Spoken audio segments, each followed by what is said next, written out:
Welcome my dear student, Tapoban study centre থেকে আমি সুকুমার পাল। দেখো, তোমরা তো জেনে গেছো যে রেলে প্রতি বছর এখন থেকে প্রত্যেকটা পোস্টের ভ্যাকান্সি বেরোবে। তো এই নিয়ম করে যখন ভ্যাকান্সি বেরোবে, নিয়ম করে আমাদের সব কিছু জেনে নেওয়া উচিত যে তুমি কোন পোস্টের জন্য অ্যাপ্লিকেবল এবং তোমার কীভাবে পারফর্ম করতে হবে। সর্বোপরি চাকরি পাওয়ার তোমার টিপস কি হবে তোমার, সেটাই নিয়ে কিন্তু চর্চা আমরা করতে থাকবো একের পর এক ভিডিওতে। তো আজকে যেটা করব সেটা হচ্ছে আরআরসি গ্রুপ ডি সম্পর্কে ইন ডিটেলস বলবো। অনেকের অনেক রকম কোয়ারিজ থাকে, বয়স নিয়ে বেশি মানুষের কোয়ারিজ, তারপর যোগ্যতা নিয়ে কোয়ারিজ, তারপরে সিলেবাস নিয়ে কোয়ারিজ, তারপরে এক্সাম প্রসিডিউর নিয়ে কোয়ারিজ, ইত্যাদি কোয়ারিজ কিন্তু সবসময় রয়েছে। তো সেটাকে নির্মূল করার জন্য কিন্তু এই ভিডিও, আর এই ভিডিও প্রত্যেকটা স্তরে থাকবে এক একটা সিস্টেম করা, যে তোমাকে বুঝতে সাহায্য করবে যে তুমি কিভাবে স্টেপ নেবে আর কি। যাই হোক, আর তোমরা জানো যে ইন্ডিয়ান রেলের চাকরি একটা ইজ্জত কি সওয়াল, মানে খুব ভালো, এবং ভালো বলবো মানে পরিশ্রম সাপেক্ষ চাকরি, কিন্তু একটা সম্মান আছে, ব্যাস এটাই আমি সব থেকে বড় কথা। তো এই স্বপ্নের চাকরি পাওয়ার জন্য আমার মনে হয় প্রত্যেকটা স্টুডেন্টকে অনেক পরিশ্রমী হতে হয়। তোমরা পরিশ্রম হয়েছো, পরিশ্রম করছো, কিন্তু কিছু জিনিস তোমাদেরকে সঠিক উপায়ে সঠিক পথে জানতে হবে। তার জন্য আজকে দেখো, চলো আমি কথা না বলে, রেলওয়ে লেভেল ওয়ান মানে এখন নাম হয়েছে লেভেল ওয়ান, আগে ছিল গ্রুপ ডি পোস্ট। এখন 2024-এ কিন্তু খুব তাড়াতাড়ি ফর্ম বেরোনোর সম্ভাবনা। তা ইন ডিটেলস আমরা জেনে নেবো। তো প্রতি বছর নিয়োগ হবে তোমার এজটা। প্রথমেই দেখো, এজ সংক্রান্ত তোমাদের যেটা বলা সেটা এজ দেখো 18 থেকে 36 বছর পর্যন্ত ইন জেনারেল, মানে ইউ আর ক্যান্ডিডেট তুমি যদি হও, তোমার যদি কোনো ছাড় না থাকে, তুমি 36 বছর অবধি এই পরীক্ষা দিতে পারবে। এখন প্রশ্ন হচ্ছে কেন? কারণ কোভিড-19-এর জন্য 3 বছর বয়সে ছাড় দেওয়া হবে। এবার নোট দিস পয়েন্ট, মাথায় রেখেছো। এবার আমি তোমায় বলবো যে এসসির হলে 5 বছর, এসটি হলে 8 বছর, ওবিসি এনসিএল হলে নন ক্রিমিয়ার হলে আরও 3 বছরের ছাড় পাবে। এরকমভাবে পরপর ছাড়ের সিস্টেম কিন্তু রয়েছে। তাহলে এই বয়স সংক্রান্ত কথাটা বোঝা গেল। তার মানে তুমি তোমার বয়সে ইউআর হিসেবেও যদি 36 বছরের যুবক হও তুমি, তাহলেও কিন্তু ফর্ম ফিল আপ করতে পারবে। এবং তুমি ভেবে নাও, তুমি যদি মনে করো 34 হও, তাহলে তুমি এখনও 2-3 বছর মানে তুমি 33 বছর ইন জেনারেল নর্মালি 33 বছর অবধি থাকে। 3 বছর ছাড় দিয়েছে কিসের জন্য? না কোভিডের জন্য। তাহলে আশা করি এই ব্যাপারটা আমরা একদম ক্লিয়ার হয়ে গেলাম। এবার আমরা চলে আসবো যোগ্যতা, যেটা তোমরা অনেকেরই তোমাদের কোয়ারি, যোগ্যতাটা কী হবে স্যার? দেখো প্রিয় স্টুডেন্ট, যোগ্যতা মাধ্যমিক পাশ হলেই হবে। মাধ্যমিক যে কোনো board, Bangla board, Hindi board, Urdu board বা সিবিএসই বোর্ড বা আইসিএসসি বোর্ড, যে কোনো বোর্ডের পাশ হলেই হলো। অথবা তাছাড়াও তুমি যদি পরীক্ষা বসতে চাও, আইটিআই পাশ হলেও হবে, অ্যাক্ট অ্যাপ্রেন্টিস পাশ হলেও হবে। তো আইটিআই এবং অ্যাক্ট অ্যাপ্রেন্টিস নিয়ে আমি দু একটা কথা বলি তোমাদের সাথে। দেখো, আইটিআই মানে এনটিপিসি, মানে এনসিভিটি স্বীকৃত, national council of vocational training বা state council of vocational training স্বীকৃত সার্টিফিকেট হতে হবে। অনেকে বলে না স্যার আমি জর্জ টেলিগ্রাফতে করেছি, স্যার আমি অমুক জায়গা থেকে করেছি, স্যার আমি, সেটা কি হবে? দেখো, ওইভাবে কিন্তু বলা সম্ভব না। দেখতে হবে তোমার সার্টিফিকেট এনসিভিটি বা এসসিভিটি অ্যাপিলেটেড আছে কিনা, এবং সার্টিফিকেটের মেয়াদ দেখতে হবে। মনে করো ইলেকট্রিশিয়ান যদি পোস্ট হয় 2 বছর, তোমার মনে করো ম্যাক্সিমাম 2 বছরের পোস্ট বা 1 বছরের পোস্ট, কত কী পোস্ট সেটাও কিন্তু তোমার খেয়াল করতে হবে। ওকে, তাহলে চলো, এটা বোঝা গেল। এবার অ্যাক্ট অ্যাপ্রেন্টিস কী স্যার? মানে 1961 অনুযায়ী প্রত্যেকটা কোম্পানি বা প্রত্যেকটা বড় কোম্পানি বা মাঝারি কোম্পানি বা ছোটোখাটো কোম্পানি, তারা কিন্তু মানে অ্যাপ্রেন্টিসশিপ করাতে পারে। যেমন আমাদেরও অ্যাপ্রেন্টিসশিপ করানোর জন্য অ্যাপ্লিকেশন দিয়ে দিয়েছে যে তোমরা অ্যাপ্রেন্টিসশিপ করাতে পারো। তো এই যে অ্যাপ্রেন্টিসশিপ আমরা করাতে পারবো, কিন্তু আমরা দায়িত্ব নিয়ে করানোর চাপ আছে বলে আমরা অ্যাপ্রেন্টিসশিপ করাচ্ছি না। এটা কিন্তু করানোর পর কী করতে হয়, ওটা হচ্ছে সেন্ট্রাল গভর্নমেন্ট এক্সাম নেয়। সেই এক্সামের নাম হচ্ছে এনএসি, ন্যাশনাল অ্যাপ্রেন্টিসশিপ সার্টিফিকেট। সেই এক্সামে পাস করলে দেওয়া হয়। যেমন তুমি মনে করো গার্ডেনিস শিপ বিল্ডার্স হতে পারে, ইছাপুর রাইফেল ফ্যাক্টরি হতে পারে, এইচএএল হিন্দুস্তান অ্যারোনটিক্যাল লিমিটেড হতে পারে, ইন্ডিয়ান অয়েল হতে পারে। যে কোনো জায়গা থেকে তুমি অ্যাপ্রেন্টিস পাস করলে রেলের পরীক্ষায় বসতে পারবে। ইন্ডিয়ান রেলের থেকেও তো অ্যাপ্রেন্টিস করা যায়, কিন্তু সেটাতে আইটিআই লাগে, সেটার সুবিধা আলাদা করে 20% যে সুবিধা পাওয়া যায় সেটার একটা ব্যাপার রয়েছে। তো এই রিলেটেড ফ্যাক্টরটা একদম মিটে গেছে সমস্যা। তাহলে এই ব্যাপার কোয়ালিফিকেশনটা কি? এখন তোমাদের যে প্রশ্ন আসে, স্যার এবার কি পুরোটাই কি মাধ্যমিক পাস থেকে তুলে দিয়ে আইটিআই পাস করে দিল? দেখো, এখনও সেরকম কোনো খবর নেই বলতে আইটিআই পাস হবে, ম্যাক্সিমাম পোস্টগুলো আইটিআই পাস হবে, কিন্তু একটা বড় অংশের পোস্ট কিন্তু শুধু মাধ্যমিক দিয়ে হবে। যেরকম হসপিটাল অ্যাটেন্ডেন্ট থেকে শুরু করে আরও কেবিন ক্রু বা কেবিন রিলেটেড পোস্ট বা অনেক মেডিকেল রিলেটেড পোস্ট, গ্রুপ ডির অনেক পোস্ট আছে, মানে সেই পোস্টগুলো কিন্তু এখনও মাধ্যমিক পাস দ্বারাই হবে। এবং বাকি পোস্টগুলোরও মানে একটা বড় অংশ মাধ্যমিক পাস দিয়ে ফর্ম ফিল আপ করা যাবে। ঠিক আছে, এবার চলে যাচ্ছি আমি আসল জায়গাটাতে। সেটাতে কি আছে দেখা যাক। পোস্ট নেম, কোন কোন পোস্টের জন্য তুমি এলিজিবিলিটি পাচ্ছ। তো এই পোস্ট সম্পর্কে তোমার জানা দরকার। তো পোস্টগুলো জানতে গেলে তোমাকে বুঝতে হবে যে অ্যাসিস্ট্যান্ট ওয়ার্কশপ এটা কি পোস্ট। এটা স্যার একটা মেকানিক্যাল পোস্ট। মেকানিক্যাল পোস্ট তোমরা বোঝো যে দ্য ফিটার বা যারা মেশিনিস্ট ওয়েল্ডার এসব নিয়ে পড়েছে তারা মেকানিক্যালের জবগুলো করে, মানে এগুলো কি মেকানিক্যাল বা এদের মানে হেল্পার ওরিয়েন্টেড জব, মানে তোমাকে হেল্প তোমার আসলে কাজ করবে টেকনিশিয়ান যেই বা তারা সব করবে, বা টেকনিশিয়ান 1, টেকনিশিয়ান 2, টেকনিশিয়ান 3, তুমি শুধু কাজ তাদের সাপোর্ট করার জন্য। কিন্তু এখন যা হয় উল্টোটা, মানে গ্রুপ ডি স্টাফরাই ম্যাক্সিমাম কাজ করে, ঠিক আছে। যাই হোক, এটা আর অ্যাসিস্ট্যান্ট ব্রিজ মানে সিভিল ওরিয়েন্টেড যে কাজগুলো সেগুলো। ক্যারেজ অ্যান্ড ওয়াগন মানে তোমরা জানো যে দূরপাল্লার ট্রেনগুলো বা মালগাড়িগুলো যেখানে রিপেয়ার হয় ওই জায়গাটার নাম হচ্ছে ক্যারেজ অ্যান্ড ওয়াগন। তা ওইখানেও কাজের জন্য carriage and wagon. Assistant depot store মানে স্টোরের যে কাজকর্মগুলো হয়, বিভিন্ন মালপত্র রাখা, সেগুলো কিন্তু স্টোরের ডিউটি। আর অ্যাসিস্ট্যান্ট লোকো কাকে বলে? রেলের ইঞ্জিনকে লোকো বলে। ইঞ্জিনকে দেখবে যে ডিজেল ইঞ্জিন আছে, লোকোমোটিভ ইঞ্জিন আছে, মানে এই ইলেকট্রিক ইঞ্জিন আছে, যে এই ইঞ্জিনগুলো যেখানে সারাই করা হয় সেই জায়গাটাকে বলা হয় হচ্ছে লোকোশেড বা লোকোশেড। ডিজেল হতে পারে, ইলেকট্রিক্যাল, বোঝা গেল। এবার অ্যাসিস্ট্যান্ট অপারেটর, এটা হচ্ছে মনে করো বিভিন্ন রকমের যেখানে অপারেশন হয়, গাড়ি চলাচল করে বিভিন্ন রকমের, সেই সব জায়গা যে সব পোস্টগুলো আছে হেল্পিং হ্যান্ডের জন্য, সেগুলো অ্যাসিস্ট্যান্ট অপারেশন। যেরকম তোমার লোকো পাইলটের ট্রেন চলার সময় অনেক রকমের মানে অ্যাক্সেসরিজ দেখার ব্যাপার আছে, সেগুলো। এই যে পয়েন্টসম্যান হচ্ছে দেখো ট্রাফিকের সঙ্গে রিলেটেড, মানে এটা ওটা non technical post purely. SNT হচ্ছে তোমার সিগন্যাল অ্যান্ড টেলিকম পোস্ট, ঠিক আছে। আর ট্র্যাক মেশিন তোমরা জানো এই পোস্টটা, আর হচ্ছে ট্র্যাক মেশিন যে পোস্টটা, এই পোস্টটা ইঞ্জিনিয়ারিং পোস্টটাকে সব থেকে মানে কি বলবো টাফ পোস্ট বলা হয়। অনেকে এই পোস্টে কাজ করার পারেন না করতে, দেখবে ট্রেন লাইন বা ট্র্যাককে মেনটেনেন্স করার জন্য যে পোস্টগুলো বেশিরভাগ ইউজ করা হয় সেটা হচ্ছে কিন্তু এইটা।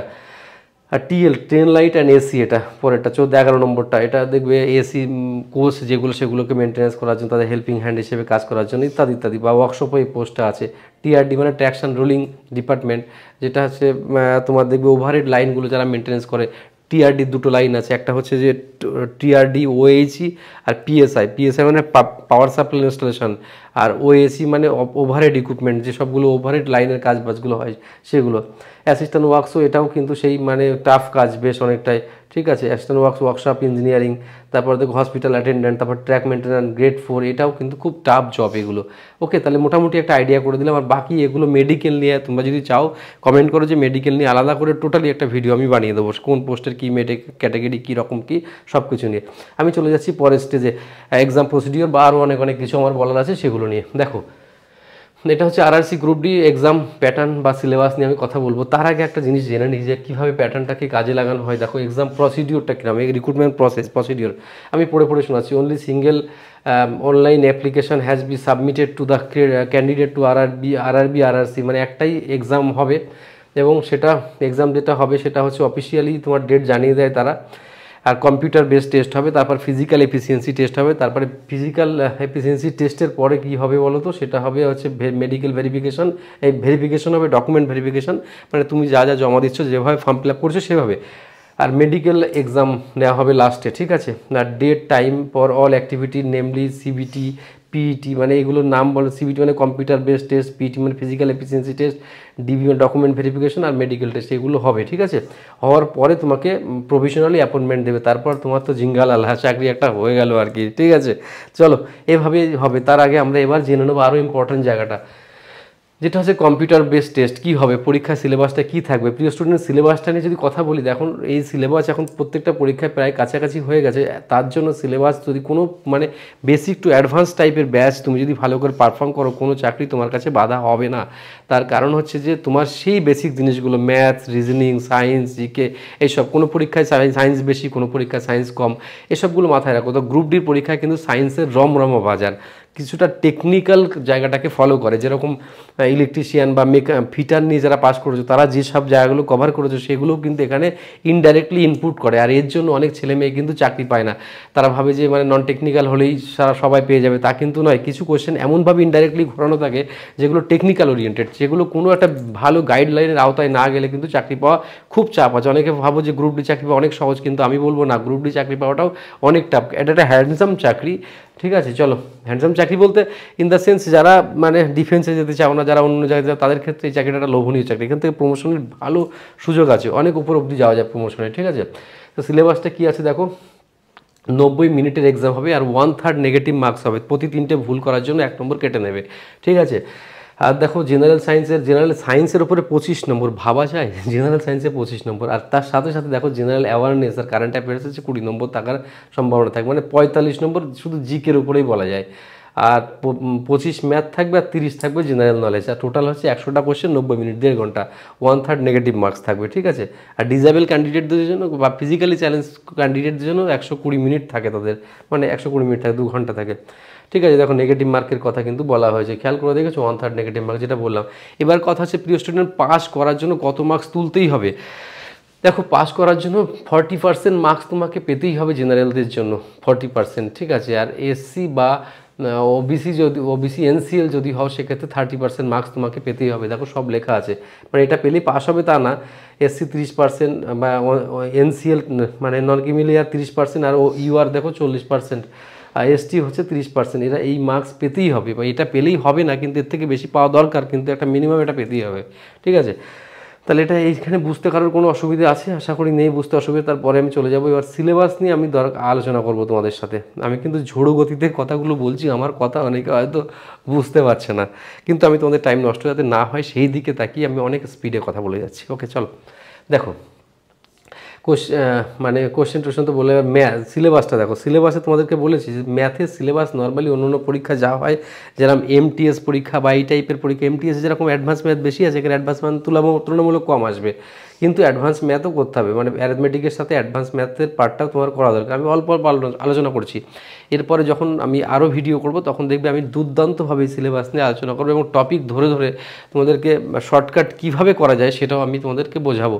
ওকে, তো দেখো জেনারেল ইন্টেলিজেন্স কী আছে এখানে দেখো, বা যে রিজনিংয়ের যে মানে এই সব সাবজেক্টগুলো, এগুলো তোমরা আগেও করেছো বিভিন্ন পরীক্ষাতে। আর জেনারেল সায়েন্সের ক্ষেত্রে কিন্তু ফিজিক্স কেমিস্ট্রি ম্যাথ এটা হয় অ্যাকচুয়ালি এনসিইআরটি সিলেবাসটাকেই ফলো করে। তো আমি সবাইকে বলি যে বাড়িতে যদি আলাদা করে পড়তে চাও তাহলে এনসিইআরটির বুকসটা একটু ভালো করে ফলো করো, তাহলেই কিন্তু অনেকটা উপকারে লাগবে তোমাদের। ওকে, আর জেনারেল অ্যাওয়ারনেস প্রতিদিনকার যে সায়েন্স টেকনোলজি বা স্পোর্টস কালচার পার্সোনালিটিস পুরস্কার এই সমস্তগুলো কিন্তু আসে, ঠিক আছে। ব্যাস, তো এবার আমি কিছু কথা তোমাদের সঙ্গে শেয়ার করি, যে কথাগুলো চাকরি পাওয়ার মূল মন্ত্র কি, বা এই গ্রুপ ডি পরীক্ষা বা গ্রুপ সি পরীক্ষা বা এই লেভেল 1 পরীক্ষায় পাস করতে গেলে তোমাকে এখন থেকে খুব স্মার্টলি ডিল করা শিখতে হবে। তুমি এমন একটা সিস্টেমের সঙ্গে রিলেটেড থাকো যেখানে তুমি বেস্ট পারফর্ম করতে পারবে, ঠিক আছে, যেখানে তুমি বেস্ট পারফর্ম করে যেতে পারবে। তার কারণ হচ্ছে পারফর্ম ছাড়া কিন্তু তুমি এগোতে পারবে না। এখন তুমি ভেবে দেখো, এটা গ্রুপ ডি বা মানে লোয়ার ক্যাটেগরির চাকরি, তার মানে ভাবছো যে কম্পিটিশন কম, সেই ভাবনাটা কিন্তু এক অর্থে জীবন্ত ভুল একদম। তাহলে এই পরীক্ষায় পাশ করতে গেলে কি করা দরকার? এখন থেকে তুমি নিয়মিত কোনো সিস্টেমের সঙ্গে জুড়ে যাও। তুমি ইউটিউব দেখে পড়তে পারো, তুমি কোনো টিচারের কাছে যেতে পারো, বা তোমার যা মনে হয় সেই অনুযায়ী তুমি পারফর্ম করতে শুরু করো, এবং তুমি একজন এক্সপার্ট বা ভালো কোনো মানুষের মতামত নাও যারা তোমার এই সব সিস্টেমের সঙ্গে রিলেটেড, ঠিক আছে। এবার কথা হচ্ছে যে কারণ হাজারো লাখো মানুষ পরীক্ষা দেবে, তার মধ্যে থেকে তুমি সিলেকশন তোমাকে নিতে গেলে তুমি কিন্তু অন্যদের থেকে একরকম থাকলে হবে না, যারা হার্ডকে ডিফারেন্স ক্রিয়েট করতে হবে নিজেকে। তো এই রকম সিস্টেম মেনে যারা পারফর্ম করছো এবং করতে চাইছো, আর প্রত্যেকটা সাবজেক্টের উপরে খাতা তৈরি করো এই সব সাবজেক্টে, এবং সাবজেক্ট যখন পরীক্ষা দাও তুমি মক পরীক্ষা দাও, মক পরীক্ষাগুলো অ্যানালিসিস করবে। অনেকের প্রবলেম আছে, পরীক্ষা দেবে কিন্তু পরীক্ষাপত্রগুলো অ্যানালিসিস করে, অ্যানালিসিস না করে তুমি বুঝবে কী করে যে কীরকম মার্কস হবে, কীরকম পারছো না পারছো, বা তোমার সারাউন্ডিংসে অনেক মানুষ একসঙ্গে পরীক্ষা দিতে পারো, দিয়ে দেখতে পারো কোথায় দাঁড়িয়ে আছে তোমার। এই যে পজিশন লোকেট করাটাই সব থেকে বড় কথা। আর আজকাল অনলাইন হয়ে গিয়ে অনেক রকম অসুবিধা মানুষের হয়েছে, আবার সুবিধাও হয়েছে। তাই প্রিয় স্টুডেন্ট, তুমি ভেবে নাও তুমি কী করলে তোমার সুবিধা হবে। আমি প্রত্যেকটা চর্চার মধ্যে দিয়ে আমি কিন্তু অনেক কথাই তোমাদের বলে দিই ভিডিওতে। তাই আমি বলছি, হ্যাঁ, যদি আর কোনো কোশ্চেন থাকে বা কোনো বিষয়ের উপর ভিডিও করা তোমাদের আর্জেন্ট থাকে তাহলে অবশ্যই কমেন্ট বক্সে করো, আমার পরে কথা হচ্ছে কোনো একটা দিন। ভালো থেকো আর অনেক ভালো করে পারফর্ম করো আর এগিয়ে চলো। বেস্ট অফ লাক প্রিয় স্টুডেন্টস।